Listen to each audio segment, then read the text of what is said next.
Good evening and welcome to Artist Talk on Art on Monday, March 18th. Thank you for joining us. I'm Miriam Deutsch, ATOA Programming Director. Tonight we have a terrific program featuring artists from Biophilia in Excelsis exhibition that focuses on the theme of sacred ecosystems, including oceans and forests, and their imminent transformation due to increased global warming. The exhibit opens this week on March 27th at Yale. Curated by M. Annenberg, the exhibit brings together 22 artists who represent different cultural backgrounds, generations, and geographic locations. M is a conceptual artist and independent curator. Her paintings, sculptures, installations, and videos focus on underreported stories in American media, concentrating on scientific studies and global warming. When she was represented by Flomenhaft Gallery, she organized a panel there with Dr. Gavin Schmidt, director of NASA, Goddard Institute for Space Studies, entitled Art, Activism, and Global Warming. Annenberg's recent artwork deconstructs the reporting of 5 major climate studies: the Emissions Gap Report of 2019, the National Climate Assessment, the Paris Climate Treaty, and the UN's 5th IPCC report, and the Hindu Kush Himalaya Assessment. Annenberg's paintings are in the permanent collections of museums in Lithuania, Israel, England, and the USA. The BBC included her artwork in the documentary The Private Life of a Masterpiece, the 3rd of May. She was named by Origin magazine as one of America's top 100 creatives in 2015. Annenberg has organized 6 environmental exhibits, including Petroleum Paradox, Denise Bilbro Gallery, Earth SOS, Flomenhaft Gallery, Endangered Earth, Earth on the Edge, and Mayday. Earth 2022, pop-ups at Ceres Gallery in New York City, interviews with NASA scientists and environmental writers can be viewed on YouTube at M. Annenberg. We will be answering questions at the end of all of the presentations. And so now I'm so pleased to turn the program over to M. Hi, everybody. So great to see you all here, and I'm thrilled to have you with us. And we'll be previewing the exhibit, artist by artist in alphabetical order. So I'll start by sharing my screen.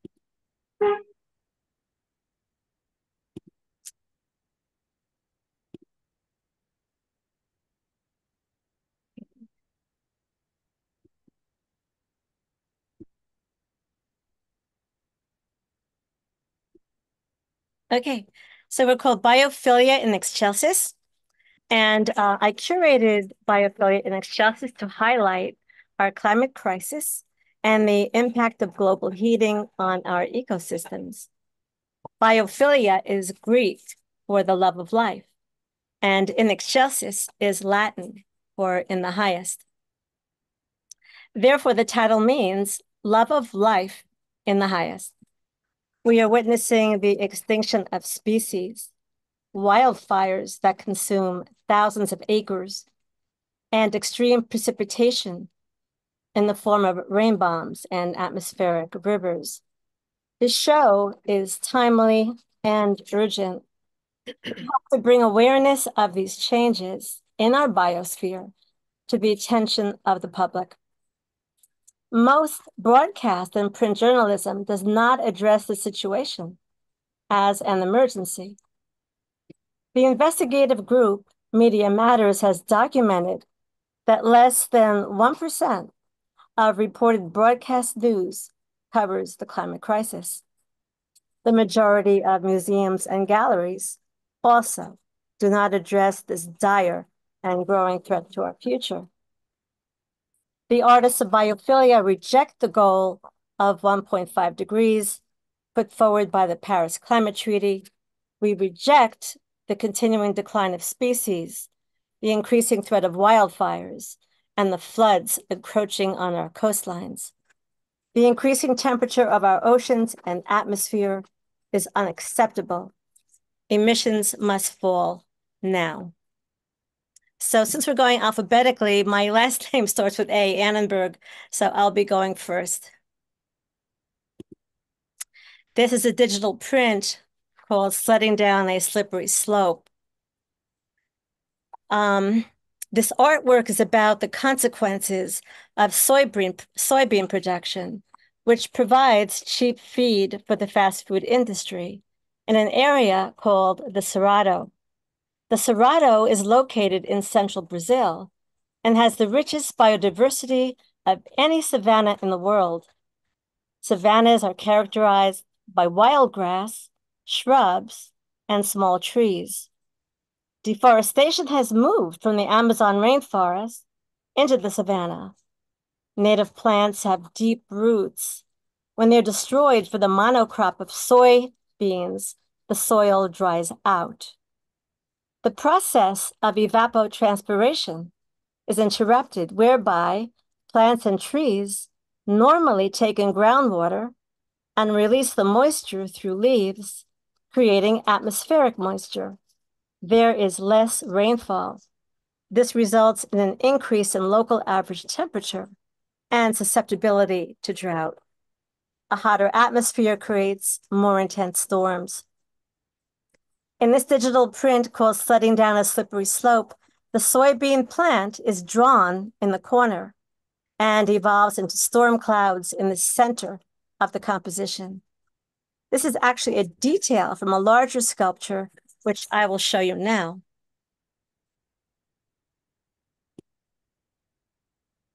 This was on view on May Day Earth last year. This sculpture incorporates materials used by the artist Joseph Beuys, like felt and fat, pertaining to his survival in an alleged plane crash during World War II.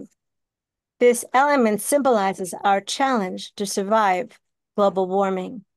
The survival of our ecosystems is at stake. So let's move on to the next artist. This is Krisanne Baker. Krisanne? Krisanne? I know she's with. Can you hear me? Yes. Okay, good morning. Well, good evening for you. My work is very specific to the ocean and our connection to the ocean. It's always been my connection to nature, my love of life. It, for me, combines my art, science, and education altogether is part of my practice, so that I'm trying to raise awareness for our connection to the ocean. This painting's called Homage to Our Ocean Beginnings, and I am quite frequently found in the water. And so that's an image of my body floating. It's not a dead person. Somebody asked me that, and I was like, no, I'm just peacefully floating on the water. And a lot of the imagery that I work with is also the microscopic or specific to the plankton of the ocean and the phytoplankton, because I had this wonderful swimming experience about 15 years ago where I was just completely surrounded at night with these glowing little beings, and it made me want to know more about them and their lives. And since I've been researching them, I have just discovered that our lives depend upon phytoplankton for our oxygen, for excuse me, for being the basis of life in the ocean, for being the basis of the ocean food web. And so it's kind of an obscure thing to try to bring awareness to, but it is part of my concentration. Next image. Here's an underwater image. I typically spend a lot of time. Thank you. I typically spend a lot of time underwater studying the relationships of things that I see underwater. This one is specific to the intertidal area of the Isle of Shoals, where I was an artist in residence. And I'm looking very specifically at the different macroalgae and microalgae that are underwater. Should we move on, Kristian? Mm-hmm. Our next artist is Lois Bender. Hi, everyone. Great to be here. Thank you so much, Marcia. My work is showing sea corals, which remind me of gardens. My work has been centered around gardens on land, and I've been working with botanical themes, and the body of works I've had, I've called Garden Spirits. I've had for 25 years. So when Marcia asked me to work with corals, it was such a natural. Because these animals of the sea are stationary, they really appear like gardens on land. And when I had the opportunity to learn about all the specific types of corals, it was unbelievable. I was saddened to see that all this diversity is at risk because of the warming ocean, that the source of food is being killed by the acid in the oceans. And therefore, these animals, which are in the calcification of forms that are beautiful, they are dying. I just to name a few of these forms that are so fascinating, we have sea whips. These are sea whips here, bubble corals, fan corals, elkhorn and staghorn corals, the lettuce shape. All of these are derived from the similarities to other natural phenomenons. There's even the brain coral and the cauliflower types of corals. What I want to show is the beauty of the colors. One of my favorite mediums is watercolor. And when you think about the translucencies and the layering, this is a natural subject matter for me to work with. And then to contribute to the work we're doing to advocate for the life of the planet is really a privilege. So this one panel is one of 12 that I did in a series. I did 2 shows with Marcia. Thank you so much for inviting me, Marcia. And they were at the series gallery. And so this is only one of 12 panels, and I had the opportunity to work on all those sea forms. So, oh, thank you so much, Marcia. They are. Yeah, I'm working with the diversity of composition that lends itself from all the photography that I've seen. I'm not going underwater. I'm appreciating it from land. So I want to thank you, Marcia, and it's been a great experience to show with our group. Thank you so much. Thank you, Linda. And in the background is the entire constellation of drawing and painting by Cristian Pietrapiana. When he talks, we could go back to this later. Thank you, Lois. It's a pleasure having you on the show. Thank you. Walter Brown. Walter? Walter, you're muted. Okay, thank you, Marcia. It's a pleasure and an honor to be participating in this. I approach the problem of climate change and environmental degradation from the standpoint of an urban individual in the jungle of Manhattan, asking what can I as an individual do to ameliorate what we all see happening to our world. As somebody who cares deeply about the environment, we all want individually and collectively to contribute to a solution, but it is a daunting challenge, certainly. Just about everything we buy in the supermarket these days comes wrapped in plastic. So even if one is well-intentioned, it is practically impossible not to acquire plastic as part of one's food purchase. And when I was looking for a medium to work with, I chose plastic because of its versatility and cheapness. So I started collecting and holding on to all of the plastic that I would otherwise have discarded for recycling. And in a very short time, it took over my room space, and I had to stop, which was quite a lesson in itself. And what I think we're dealing with when we talk about plastic is that it's such a successful, versatile material that it's really a victim of its own success. It's ubiquitous and present everywhere, from hospitals and doctors' offices to the supermarket. And from my standpoint, the problem seems to be not one of cutting back on plastic use, because let's face it, it's here to stay. But what we need is to find a responsible way to recycle without just dumping it into the ocean or some other environment. And those who are responsible for prioritizing profit over everything else must be held to account. So these pieces are called leftovers, and they're simply plastic leftovers from meals that I've had. Less than a minute. Okay, I think I'm finished. I think we can move on. Thank you, Walter. Thank you so much. Diane Burko. Well, hello. Does that mean I get an extra minute? Hi, everyone. I'm Diane Burko, and I'm a climate change artist, although I started out as a landscape painter. And about 20 years ago, I realized that I could no longer just paint beautiful landscapes, use, images of monumental things like canyons, Grand Canyon, etc., and felt that I had to do something to try to preserve and save our planet. And so for the last 20 years, that's what I've been doing. And a lot of what I do is research remotely and then bearing witness.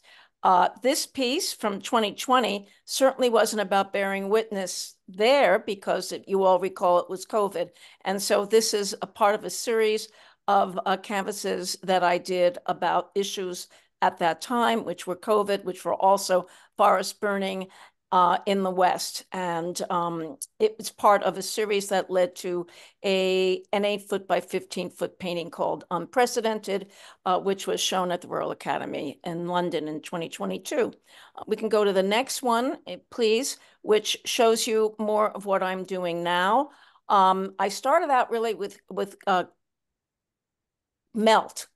global melt in terms of ice, which leads obviously to sea water rise. And then I went to coral. I was very enjoying the two women before me that spoke about the oceans. I too have done a little bit of snorkeling, but I don't think as seriously as some people. And so I focused on that, went to the Pacific, as when I was in the Arctic. I went to the Arctic, the Antarctic, just to experience it. It always adds another layer to your work. The third focus, which is my current focus now, is the Amazon rainforest. It's really all rainforests throughout the world, but I just spent 6 weeks in Brazil, in the Amazon, around the Manaus, and also the Para area. And so this is at a tipping point. And we all know the phrase, the Amazon is the lungs of the world. And so I did a whole series, and I'm working on these projects now that speaks to this issue. What I love about what you're doing, Marcia, is you're gathering artists who are communicating about these issues. And it's been proven, I've actually used my work in a study, that art does influence people. It's much more emotional than looking at graphs, much more emotional than just reading articles. And so I applaud everyone who's here tonight, and you, Marcia, for gathering this exhibition. And I look forward to being in more of them. Thank you. Thank you so much. This is the artwork of Janet Culbertson. I was heartbroken to learn that Janet passed away in October. Janet actually was a pioneer of ecological art. This painting was done in 1970. 50 years ago. It's from her Billboard series. And she was a visionary. I adored her personally, and I love her work. She had a fantastic painting called The Warming that was part of Mayday Earth, which showed the surface of the earth cracking with like lava oozing through it. And it's just visionary. Is she knew somehow she just knew 50 years ago that we were headed in a terrible direction, and that it was an honor and privilege to discover her. And I miss her dearly. Cameron Davis, otherwise known as Cammy Davis. Thank you. Also honored to be part of this thoughtful exhibition.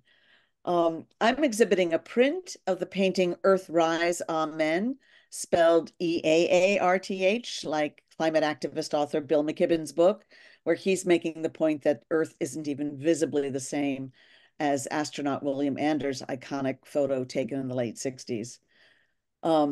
Earthrise, the painting, was first exhibited in 2013 with 12 other large paintings, one of the ones behind me as well, as a set design for the Emergent Universe oratorio by composer Sam Granaccia. It was performed in Vermont, Philadelphia, and Cleveland. Our materials read, the Emergent Universe Oratorio seeks to bring the integrative and transformative power of the story of the universe's origin, evolution, and the emergence of life to the present planetary, environmental, and civilizational crises.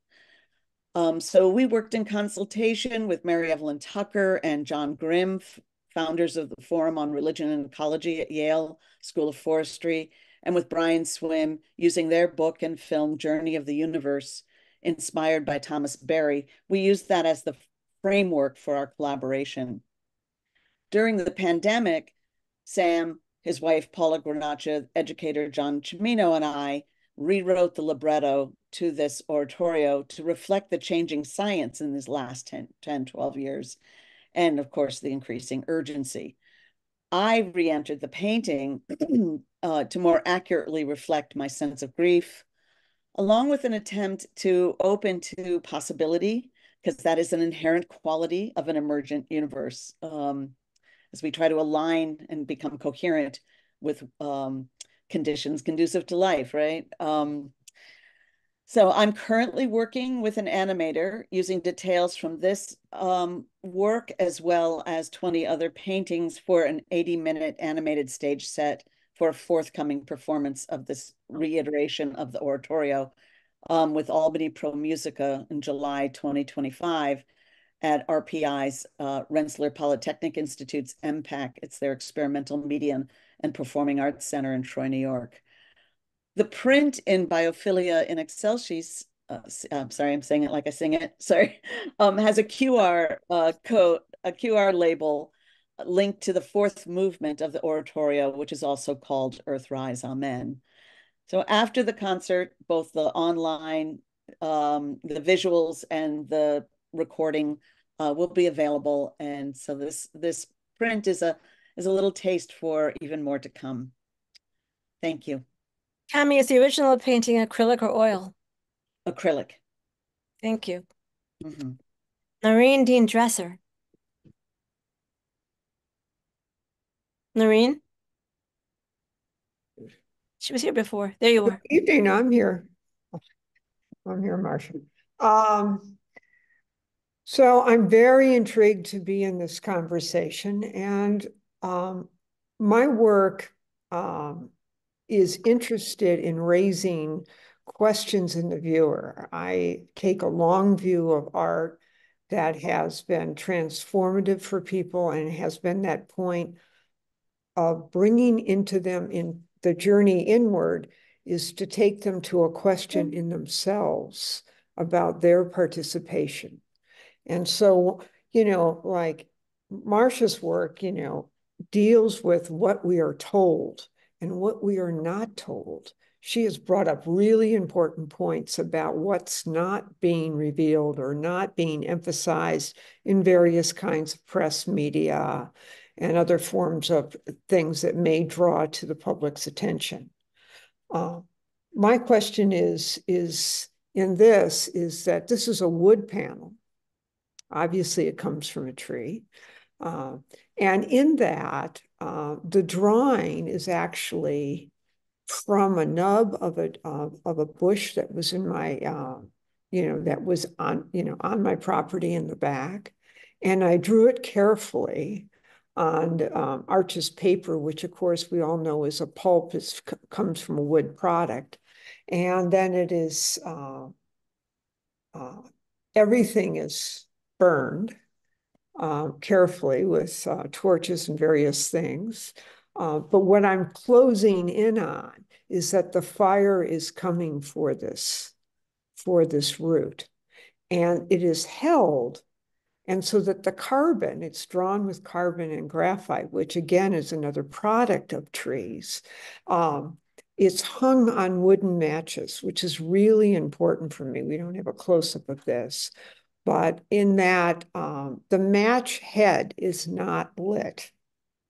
And so as viewers gone by, and I've had this experience with Marcia when she's shown me in other shows, down at Cirrus and some of the other pop-ups, is that, gentlemen would come up to me and say, gee, I'd really like to light that match. And I said, well, then we can take the rest of it, because look how much we've taken.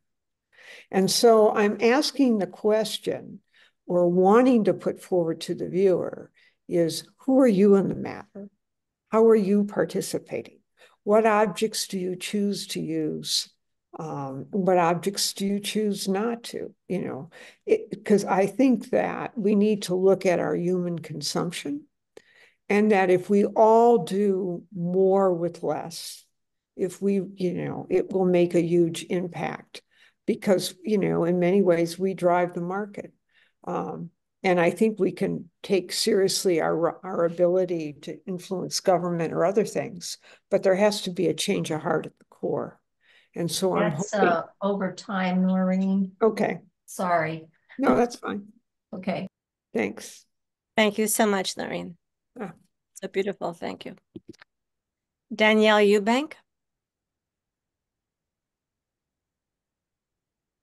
Danielle, are you here? Danielle Eubank is an extraordinary person. She has sailed literally the 7 seas. She's what you call an expeditionary artist, and she analyzes and describes water all over the world and studies the effects of our warming oceans and the acidification that Lois was talking about. And every single painting is completely different. I mean, they're both abstract and real at the same time, and her color choices are so inviting. It just draws you into her painting. Sorry she's not here, because she could talk about all her journeys. I can't even, first of all, I get seasick. I could never imagine doing what she's done all over the world. And I'm sorry she's not with us today to tell you in her own words how she's traveled the world, looking at water and studying water and empathizing with the water. Susan Hoffman Fishman. Well, hi, everyone.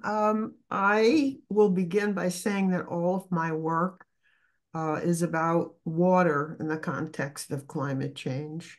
And this particular piece is based on experience that I had as part of a 3-month residency with Planet Labs in California. Planet Labs is a global satellite imaging company that provides satellite images of every location on the Earth every day. And when I was there, I studied impacts of climate change on bodies of water. And in particular, I ended up focusing on the proliferation of sinkholes around the world that are developing, that are caused by climate change and other environmental factors. This particular image, called "The Earth is Breaking Beautifully," is the first of all the work that I did over the last couple of years. And it depicts the sinkholes developing around the Dead Sea in Israel and Jordan. There are now 8,000 plus sinkholes that have evolved as the water in the Dead Sea shrinks as a result of increased heat and evaporation, and also the extraction of volumes of water for a cosmetic industry. The title of the work, The Earth is Breaking Beautifully, is based on the fact that from above, in satellite imagery, these sinkholes are beautiful, and the colors that are represented in the image are the exact colors that you see from a satellite image, and it's caused by the minerals that still exist in the water. The Dead Sea is filled with very extraordinary minerals. My work now, since this was produced, has evolved. I've looked at sinkholes in Siberia and in the taiga in Russia, and I am using lots of materials in lots of sizes. And right now I'm doing a series of scrolls that are called Tales of Lost Waters. I think I'll stop there. Thank you so much, Susan. It's intriguing how beautiful something is so terrible, right? Exactly. Eleanor Goldstein, are you with us, Eleanor? Yes, I am. Okay. Add my voice to all those who have thanked you, Marcia, not only for conceiving of this, but also bringing it to this point. It's exciting to be among you. I have gone to the North Pole now for three times in approximately 7 years. Twice to Greenland and once northwest of Norway to the archipelago of Svalbard. I went because I want to stand with the voices of artists that recognize the horrific loss of what has been given to us and really not truly appreciated. My first trip was on a fishing boat, and we went as close to the icebergs as we could without them flipping on us. I raised my head and I saw nature had carved ice that stood 2 to 3 floors higher than where I was situated. And below me, knowing that 90% of the iceberg was below water. We went around as slowly as we can. We hit the ground as a fishing trawler, walked the earth, past small villages where there were more dogs than people. A remarkable, vibrant life. And the second time I went alone. And I went also to Greenland. And yes, I could even get closer with safety to the icebergs to get a true sense of something which is almost beyond description. The sad thing was, once back on land, I was not allowed to forage, nor anyone else, without an armed guard. This was not to kill possible angry polar bears, but simply to scare them off. So that sort of narrowed my ability to go out into the land. The third time I went was on a small fishing boat, having totally less than 40, including captain and cook, and artists, poets, writers, scientists who buried their recording instrument into the permafrost to hear the sounds of earth that we could not hear otherwise. Also, I was blessed in hearing silence. And silence is a magic that we don't know here. We can't possibly imagine So much so that the loudest sound I heard was the breath that I exhaled when I breathed. The last 5 nights on the final trip I took, the sun never rose above the horizon. So to know dusk, to know the moon, which is up in the morning, to see pure darkness, and to hear silence is to feel what artists must communicate as to be lost within our lifetimes. We must stand witness, we must march, we must paint, sculpt, cry, write poems, and do everything we can to say, hold on to what's still left. Because when it's gone, it cannot be replaced. And that's it. Thank you. Thank you so much, Eleanor. And I love the fracturing of your composition because you're both heartbroken and so is the land. Thank you. I appreciate your reading. Yes. Angela Manno. What about, I think I'm before Angela. Levine. It's true, but I must have put you after her. Oh, okay. Let me see, 1 second. There you are. Okay, go ahead, Kathy. Sorry. Right. Okay. Thank you. That's okay. I also feel honored to be part of this outstanding and environmentally concerned group of artists. And my piece here is called Willow Weep for Me. And it was cast using recycled paper from a magnificent old large willow tree leaning precariously, as you could sort of see it here, over Keuka Lake, which is one of the smaller Finger Lakes in upstate New York. I immediately admired this willow as an artist who loves life and trees, especially, for its beauty, poise, and the way the slightest breeze would move all of its leaves and let streams of light come through. This willow had been on Keuka Lake for 100 years or more. And when I started to mold the paper over it, I began to think about all the things that it had experienced or been exposed to. I watched the willow tree during the day as motorboats, you could sort of see some in there, and jet skis sped by and created large waves which washed over its roots, which held the soil together around the edge of the lake.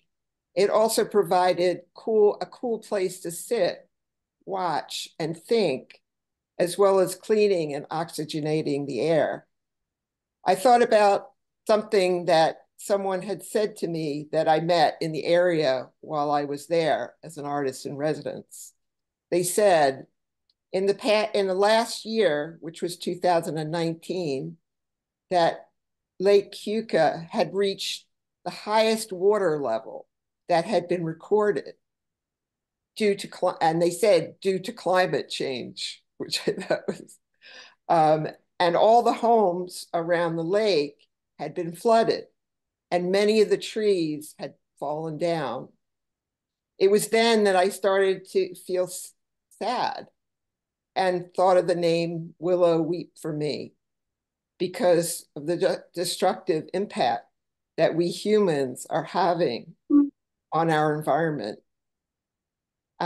This is the last part because I think I ran out of time. I'd like to, these are also close-up views. You can see the motor boats. I'd like to also end by saying I want my art to connect the viewers with the natural environment in a way that inspires awareness, appreciation, and care for our planet. Thank you. Thank you so much, Kathy. We'll go back to Angela now. Sorry about the alphabet. Yeah, it's okay. Anyway, you gave me your details. Everything got a little bit mixed up. Okay. Angela Manno?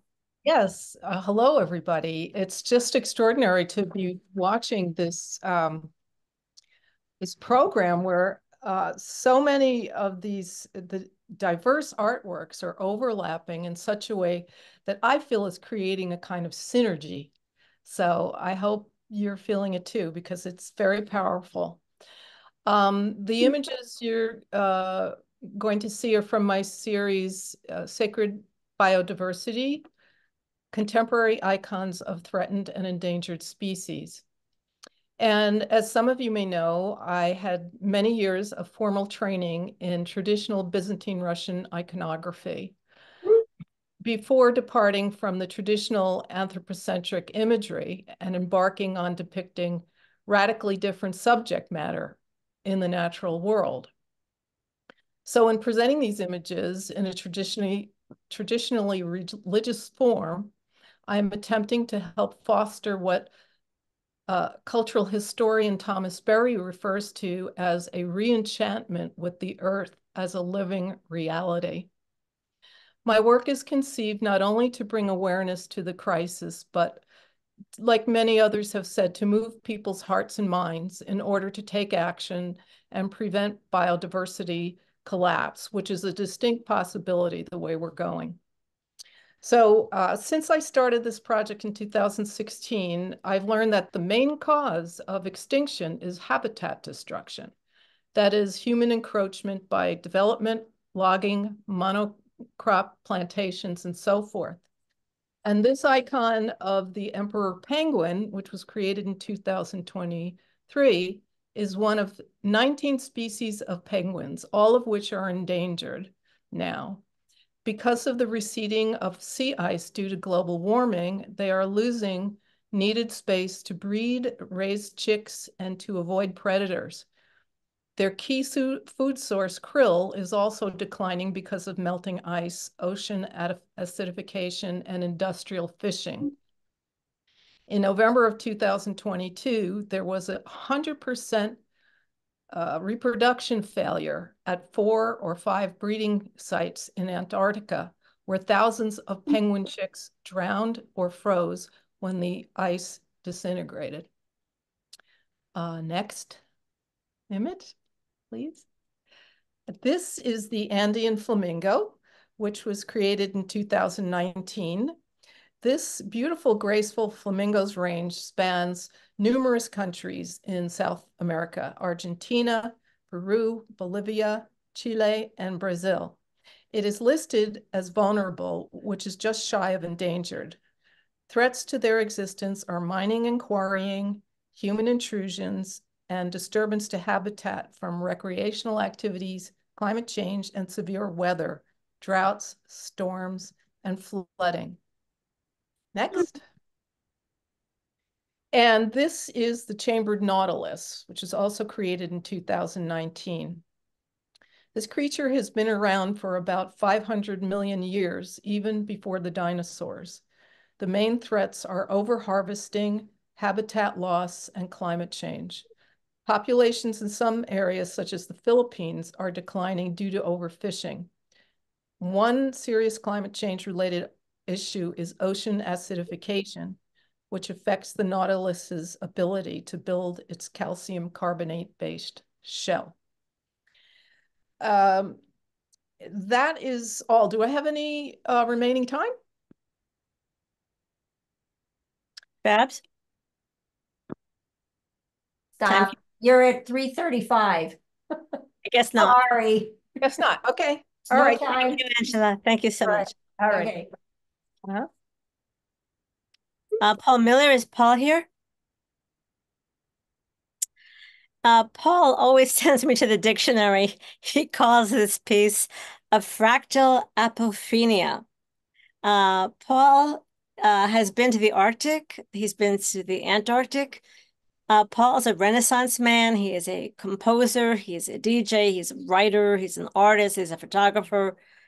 He's an incredible person. And in this collage, it's actually kind of an amalgam of his photos from the Arctic and Antarctica, and that's why he calls it an apophenia, which is like an accumulation of supposedly not related objects, but of course here they are related to the cryosphere of the Earth.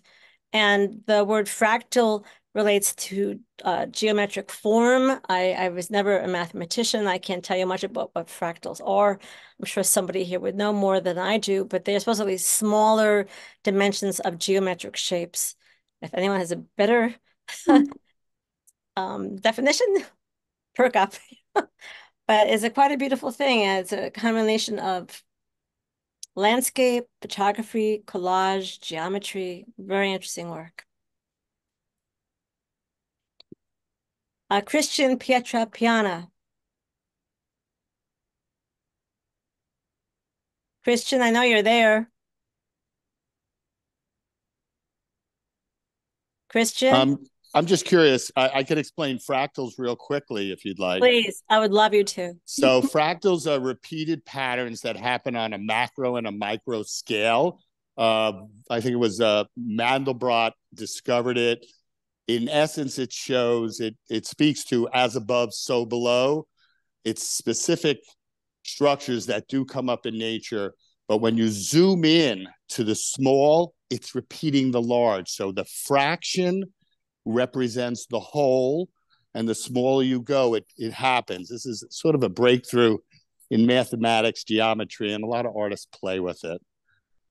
Super. Thank you so much. Cristian? Can you hear me now? Yes, now I can hear you. Thank you, Marcia, for having me, for having us all, and thank you, everybody, for their work. Since 2016, I think, I've been incorporating the overarching theme of the climate crisis, like all of you.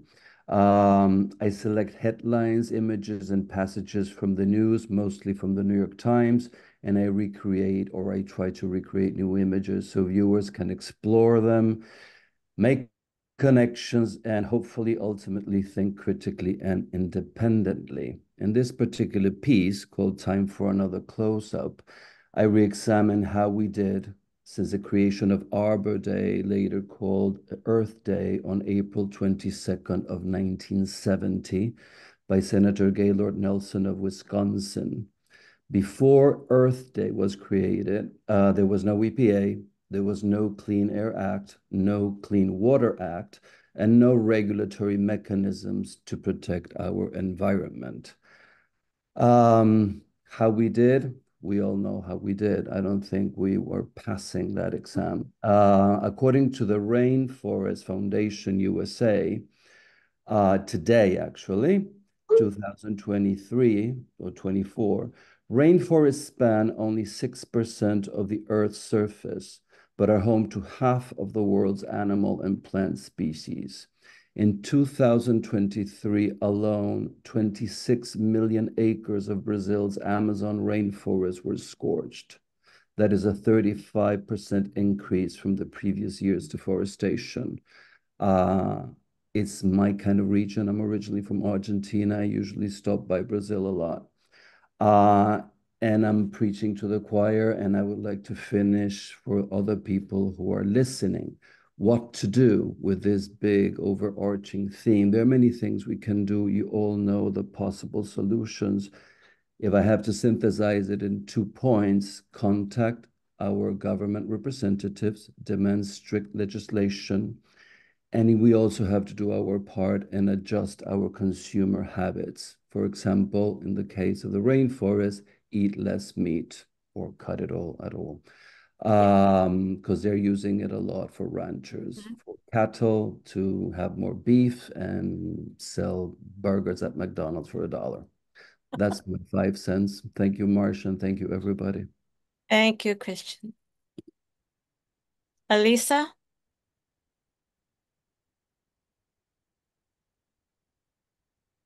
Well, thank you, Marcia. Like everybody is saying, you gather all of us, and I'm really pleased to be in a community of concerned artists and you, the curator. I also want to say, before I go to my work, that I want to congratulate TOA for the 50th anniversary this year.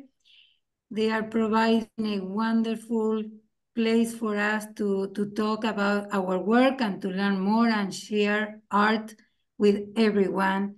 So congratulations on that. My piece is called Isolation and Disconnection with Nature. This is an installation on view at Yale. It's only the photography. And as you can see, it's a person looking at a tree from a tube, and the tree is also on a tube. And I've been studying original indigenous people many years of my life, and they know how to embrace and care for our land and our planet. So my encouragement is for people to really get closer and go to the heart of nature. That will be probably a good way to take care of the land when you really embrace and love with your heart our land. So that's my piece, and thank you.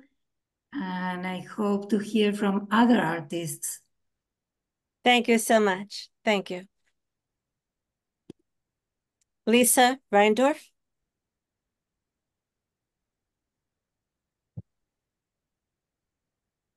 Lisa here? No? Lisa really has an interesting background. She's an architect and an artist, and a lot of her work deals with, as an architect, sea level rise and how it affects urban structures. And a lot of that work is extremely large. She had a piece on view last year at Series that was about 90 inches by 60 inches. So for the space of Yale, it was huge. So she gave me this precious celebration of nature. It's abstract and yet realistic at the same time. It's coloristic, it's joyous, it's moving. And for me, it fit in with the theme, Love of Life, Biophilia. It was perfect.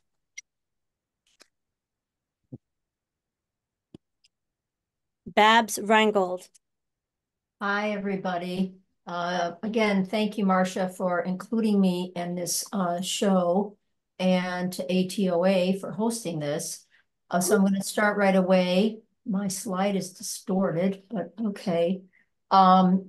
My focus for the past 18 years has been climate change and its effect upon the environment. This focus began after witnessing Hurricane Katrina in 2005, and shortly after hearing anthropologist Jared Diamond lecture on the demise of past societies.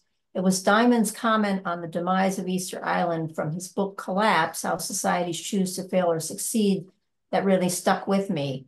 What do you imagine the islander was thinking when he chopped down the last tree? These two incidents paved a journey of investigation into the links of greed as it affects the environment, and one of its major aftermaths, poverty. Poverty is personal.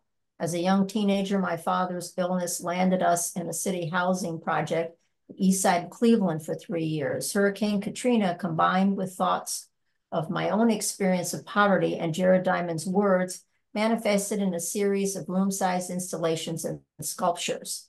The first large installation to address deforestation and climate change was The Last Tree. The approach was on the negative effects of climate change and the overwhelming destruction of Earth due to deforestation. You just saw the study for The Last Tree, which was made in 2008. And now you're seeing and I make drawings of all my installations, and now you're seeing the actual installation, which was at the Birchville Penny Art Gallery in Buffalo, New York. The Last Tree includes one lone tree, 193 tree stumps. Each of the pales symbolize one of the world's recognized countries of the UN. The stumps in the lone tree are constructed of rust and tea stained silk organza, thread, yarn, and stuffed with human hair. The hair symbolizes humanity. A video of a tree being first chopped and then chainsawed looms above the stumps. The video includes an eerie soundtrack created by artist friend Lynn Culbertson, layered with a rhythmic sound of chopping of a tree, which is interrupted by Diamond's last tree remark about Easter Island. Next slides. Next slide. Study for the last tree number 4 is also from the last tree and is a study of one of the 193 stumps in the installation. And it's unusual because I sometimes make studies after the fact. Next slide, which is the third one of my pieces that are included in the show. And this is from the series Lost Trees, and it's the installation, it's based on the series Lost Trees, and it was born of a conscious attempt to flip the script to the positive, to reveal the beauty of an individual tree through the process of drawing, stitching, and repurposing materials. Throughout the hours of conceptualizing, conceiving, and making tree roots and columns, I am consciously reminded of 2 facts: a tree's resilience to withstand destructive human action, and conversely, our duty to care for the trees, a critical infrastructure of the planet. And essentially, I leave you with this, that is, to destroy the trees is to eventually destroy ourselves. Thank you. Thank you so much, Babs. And Shapiro. Okay, hi. Thank you, Marcia. I joined the chorus of all of us who appreciate being in the show, and it's great to be sharing this with so many wonderful artists.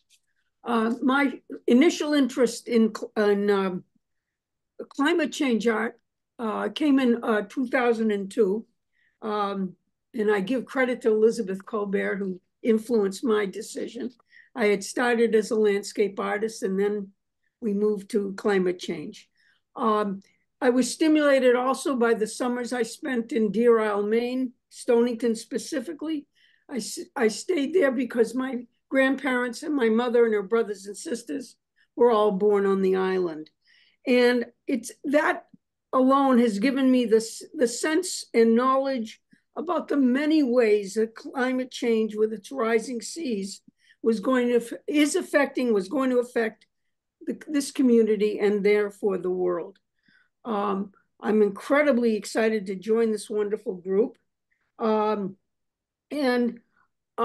artwork is entitled Ominous. It appears here at 24 inches by 32 inches. And at the series show, it was 65 inches by 95 inches, which is the joy of digital art. The size is variable. It's called Ominous. And some other applicable words could be fraught with charges, danger, threatening, portentous, cautionary, foreboding. The piece itself is composed of many elements: digital drawings, my own photography, work from my oil paintings, and designs created in the computer with Adobe Photoshop. The background is in varying shades of red, a color with many meanings, including sacrifice and danger, the sacrifices that we need to make, and the dangers if we do not make meaningful changes. The bands of yellow and green were taken from my oil paintings, meant and created to represent and concern with changing rain patterns. Created only a few months ago, we can already see the difference in the way our rains fall. I mean, this was actually 2 years ago, and we already see 2 years later the intensity. The lobster boat broken gives us concern about the lobstering and fishing industry, increasing acidity, rising temperatures.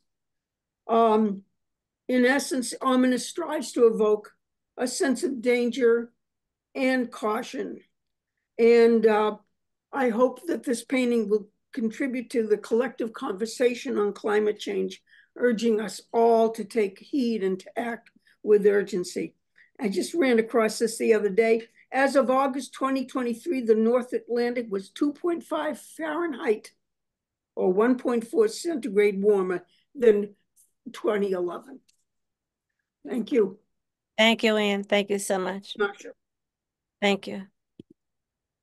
Is Steven Siegel here?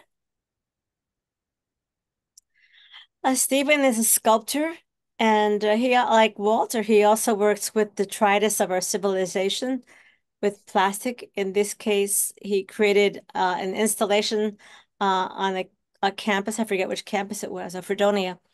And he accumulated all these things in an arrangement that will persist probably for years and years and years because it's made of plastic.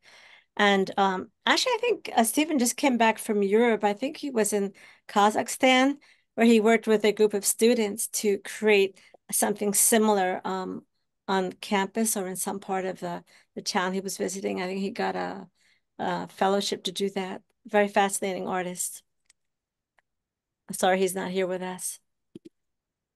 Simone Spicer was planned to be here with us. She's traveling right now, so she couldn't be. This was an installation that was commissioned from Simone.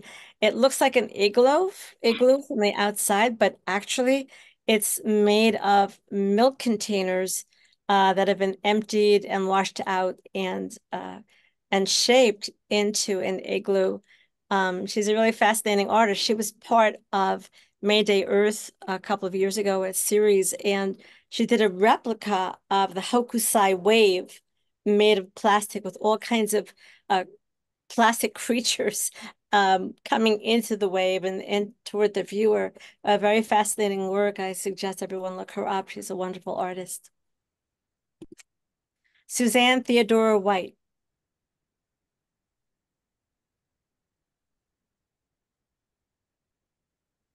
I know Susanna is here because she had her dog with her earlier. I want to thank you, Marcia, very much for putting this exhibit together. It's really fantastic. And also ATOA for sponsoring this event here. I build what I think of as theaters, and that create dramas and environmental dramas, and I photograph them. And so this is a photograph of one of my installations. And these are ephemeral installations in that I just build them to photograph them and then take them down again. And in these, I am processing grief and documenting changes that have taken place on my farm for the 40 years that I've lived here. And this photograph is from a series that I call The Weight of Memory. And there is something that is just a question that I've had in my head for a long time, is like, who will remember? And only recently I came across a scientific concept. It's called the shifting baseline syndrome.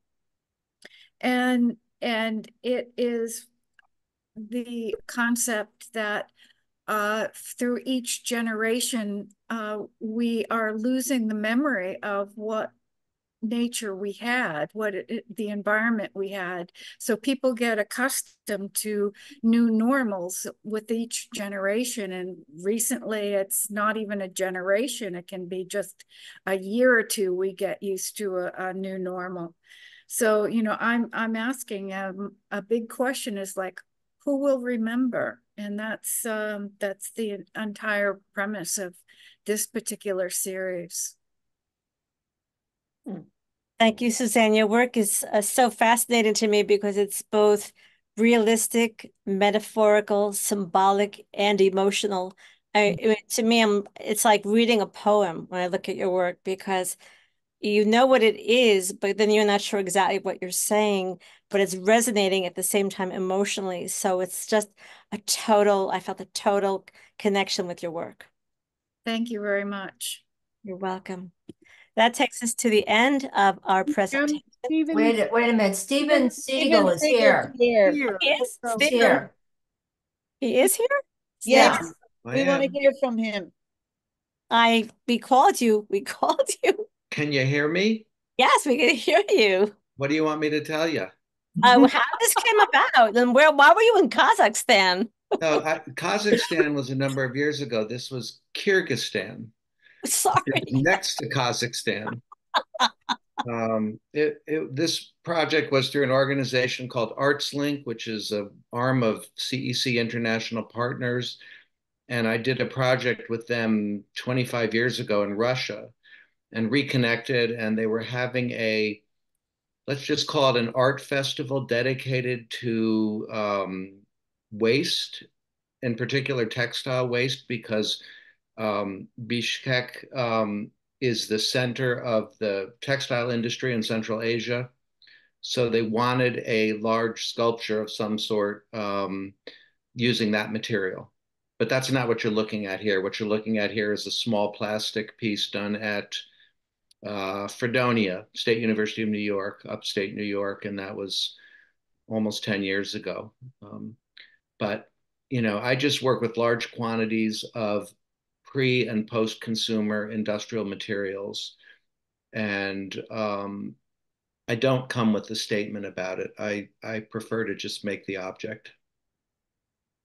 Thank you so much. I'm so glad you're here, Stephen, and you corrected my geography, my limited geography. Just try spelling it. No, that's so funny. That takes us to back to the beginning. Miriam? Right. Would you want to stop sharing your screen so we can see everyone? And please raise your virtual hand since there's so many of us, or put your question in the chat. I'll just start off by making a comment that these are amazing, powerful works with such important messages about our environment. So thank you to all of you, and such inventive use of materials, all very impressive. Thank you so much, Miriam. Can we just speak up? Oh, Danielle Eubanks is here now. Oh, you're kidding. Danielle, where were you? Hi, my apologies. It's totally my fault. I did not do my math correctly on the time zone. So the buck stops here. That was my fault. Yes. So can I go back to your image, Danielle, so you could talk about it? Yeah, absolutely. What did you say, or what would people like? Only good things.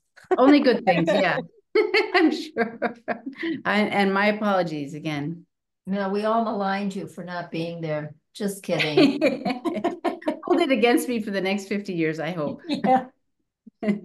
Well, while we're reminding, in addition to being thrilled to have my work be part of this show, I'm also thrilled to have my work alongside all of yours. So I hope that we are able to share that.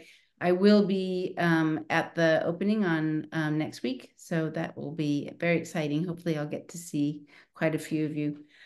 This piece is the Republic of Hout Bay is an actual place. And this is part of a series that I did about Hout Bay, which is in South Africa. But it's also about a greater series that I worked on for more than 20 years, where I sailed on recreations of ancient vessels and painted all of the oceans on the planet. And that work continues. I'm painting many more like Superfund sites and things like that, and trying to, this is again something that you guys will all relate to, trying to get people to kind of slow down a little bit, trying to get them to slow down and look and think.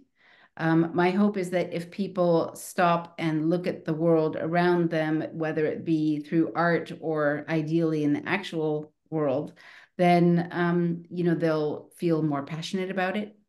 because I think it's really only passion that's going to lead to action. You can have as much knowledge as you want in the world. As you know, we knew for decades that drinking and driving was a really dumb idea, right? But it took the Mothers Against Drunk Driving to get people kind of fired up about it. And that's what we're doing. That's what all of us are doing. So I'm hoping that I can get people to kind of look at water in a different way. Thank you so much. Thank you. I'm so glad you're here. Thank you. I'm glad to be here too. Angela, you have a question? Yes. Can you hear me? Yes. Oh, good. I just wanted to interject. I know that we've done not as well as we should have since the first Earth Day and the establishment of the EPA, but I do have to say that we have something called the Endangered Species Act. And in actual fact, 90% of all the critters that were listed as endangered have been saved and preserved, and sometimes, you know, strengthened. Their populations have grown. So it's not all bad. You know, it really has to do with people making a sincere and concerted effort to stop the destruction and to uphold life, and the ways that people have mentioned, not only in your personal life, but politically. Just wanted to say that. Thank you. Really good to hear. Angela, I actually didn't know that. That's really wonderful news. Yep. Noreen? Yeah, I just wanted to tag on to what Angela is saying and to ask everyone a question, because I'm very curious about it, is that, as many of you know, I worked for the federal government for 32 years, the Army Corps of Engineers specifically, and have read thousands of EPA documents. We were, in fact, I did a lot of the land deals that affected that. Super fun. I've worked on all those sites. Without referencing that anymore, it's about how important it is during the last, you know, Trump's years from 16 to 20, how the agencies pushed back and held him in check. And that will be destroyed day one. The Heritage Foundation has a plan to move people to the F schedule, which will basically strip civil servants of their autonomy to make decisions, etc., and will also be able to fire them at will. So we will turn federal agencies into political stovepipes. So I just want to put that out there, that if you're not working, take some of your time, write postcards, make sure people are registered to vote wherever you are. I mean, it's really important that we're cognizant of that. And likewise, I am fascinated, like, you know, I'm asking kind of a spiritual, I'm trying to connect to an internal place in people and find that focal point that will move them to feel differently about something. And I've talked a lot with Marcia around this. I think her work's really wonderful. How can we exhibit in places that, I mean, how do you guys approach your audience? That's my question. Like, how do you find people who will be moved? Or, you know, how are you targeting that? And then I'll stop. Yeah, so interesting, Noreen, because Dr. Catherine Hayhoe, who is an evangelical climate scientist, sounds like a contradiction, says the most important thing you could do is to talk to people and to have a conversation and to try to find common ground. Let's say if you have a society of knitters, you talk about knitting before you talk about climate change, or golf, then you talk about climate change. She's very interesting because it's a non-confrontational way of working your way into a subject you care deeply about without seeming to attack people. Right. I It's agree. one of the most difficult things we're facing is trying to figure out how to keep those conversation lines open to people who aren't aware of this, don't know what's going on, and they are going through life and have no idea. It is a very scary time. I politically myself involved, and I follow too much, and it is so concerning. And I'm in Florida, and I call and I do things, but it's how do you get to the people that don't even understand what they're voting for or what any of this is about. It's always about getting to the people in the government, and so many people don't realize that. And I don't know what the answer is. I'd like to say that somebody who's been politically active and participating for as long as many of you have, that I separate the politics from the art, and I know that makes me sort of an outlier here. But for my own purposes, going door to door and writing letters for Vote Forward and being engaged directly with my congressmen and senators and all of that is more valuable politically than any statement that comes out of a gallery, which is not going to be, let's face it, the folks who need to get the message are not going to the galleries. And just to finish, I'd just say that, the number one thing that you can do with your neighbors or your local businesses who, you think may be voting the wrong way is just establish a little trust with them. I mean, it all starts with just trust. If they know you as a person a little bit, they're more likely to listen to you. But if they see you as an abstraction, as, the liberal left or an artist or whatever, you're not going to get your foot in the door. So just talk to people. I think your point's well taken, but I'm someone who mixes my politics with my art, but I try to do it in a subversive way. So I haven't had a show in the last 15 years without the institution, be it a university or a museum, agreeing to my terms, which are public engagement. And I don't mean with art students. When I do university shows, I insist that they invite the larger university community and organize panels.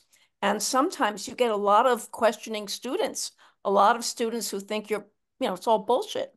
And those are the best conversations you can have with intergenerational conversations. So I think, we all have to find our own way.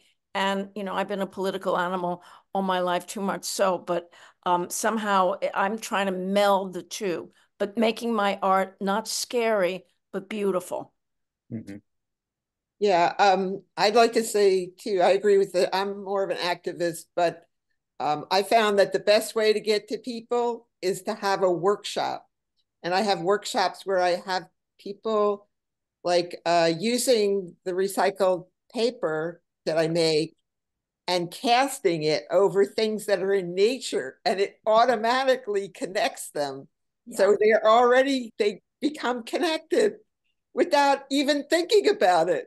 And all of a sudden they start thinking about, they start realizing, oh, I'm part of this, So workshops are really great. And talking, of course, is amazing.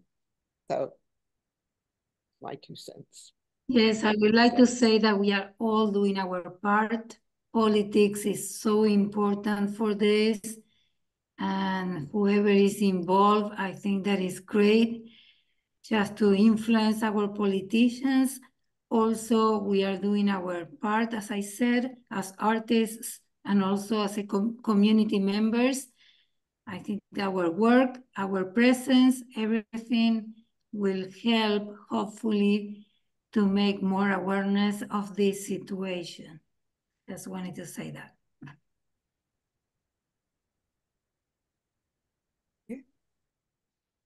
Yeah. Regina? Yeah. Hi. Can you hear me? Mm-hmm. Yes. I want to thank you for this very, very crucial exhibit. And Marcia, thank you so much. Kathy, you showed at the Gold Wing and impressed upon others how nature wants to talk to us. And in my retirement, I'm a volunteer curator at the Hebrew Tabernacle Gold Wing. And the Art Deco building is used by 2 synagogues and 2 churches. So I have an opportunity as the congregations exit the sanctuary for them to see the exhibit. And my current exhibit is called Time to Meet Mother Nature. And it goes around the 27-foot wall, starting with Exodus, that we are people who have to move. We have moved for reasons, two reasons, because Mother Earth has made our home unable to be lived in anymore. And the other reason is that because we, our species, have made it hard to live. And then it goes on to the worry that Exodus causes. Oh, sorry. And I have artists who show the harm that we are doing. A turtle eating plastic, a boy playing in water, almost falling off a fall. Who are watching the children? But then it goes on to heart and spirit and soul, and we can connect to ourselves and our universal being. And from there, we see the beauty of our own neighborhood, a beautiful ginkgo tree, a piece of marsh that the neighborhood rose up and said, Columbia University, if you're going to make additions to your building, bring us something. And we have a lovely marsh there. Then I have two beautiful, active social action organizations. One is We Act for Environmental Justice.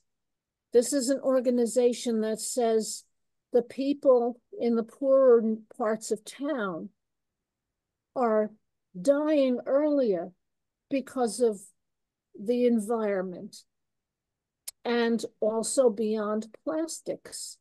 We are using single-use plastic. It is horrible, but we don't hear about that because we can go down and dig and make profits for the people. It gives suggestions for not using plastic and how can you recycle, how can you reuse, and then it ends with the future. It ends with a woman whose face has computers on it, but they look like gems. This is our future. It ends with a meadow with artificial intelligence coming up. We can do it, I say. And then I have a tree of life for the kids. Thank you, Regina. We're almost at the end of our time. Em? Thank you so much. I just want to say what a pleasure it's been working with all of you. It's more than a pleasure. It's an affirmation. It's a community. It makes me feel so much stronger to be with you than just to be by myself with a number of organizations, because you really are part of my heart and soul. And I want to thank everyone for hanging in there with me all these years. And I'm so thrilled to be with you at Yale's Institute of Sacred Music. What an appropriate place for us. And ATOA, thank you so much for hosting us and being there for us and giving us a platform to discuss our views and to share our artwork. Thank you so much, Miriam. Oh, well, thank you to all of you. Wonderful artists and wonderful messages, very important. So thanks for joining us tonight. And I want to thank Vanessa for being our Zoom manager, and wishing you all a very nice evening. Thank you so much. Thanks, Thank you. Thank you, Marcia. Thank you,